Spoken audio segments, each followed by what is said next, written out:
I've never been inside the Summerside Armoury before, but in the next few minutes, I have to gather my courage and go in. Inside's a recruiter who's signing up men to fight in what's being called the Great War. This building is a long ways away from the battlefields of Europe, but it is my first step in getting there. It's become a local symbol of the Canadian war machine that gathers up young men of this country and ships them off to fight and possibly die for a few yards of mud in Europe. Not sounding very patriotic, am I? Don't get me wrong, I love Canada. And better still, I love my island. But I have no great loyalty to the old country of Britain, nor do I feel that by signing up will I be serving God. And no, I'm not looking for a way out of here. I like the small, quiet town of Summerside.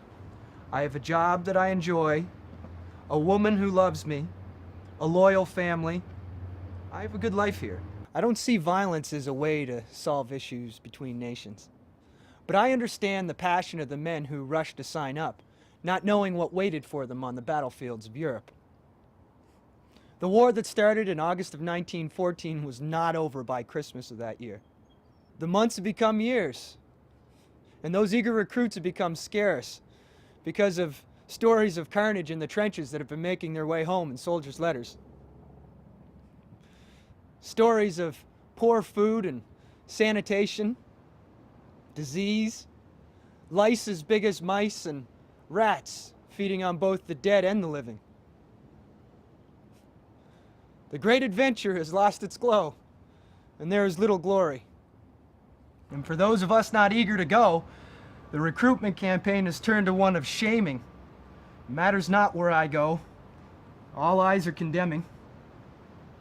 The newspaper's full of editorials and remarks about fit young men not going to war. Slackers is one of the nicer things they call us.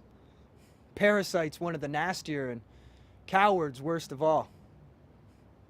It's come to the point where I can't even stand on the street corner without someone passing a rude comment about my not enlisting. Even in church on Sundays, the clergy are sermonizing about the call of duty and serving God in this great cause.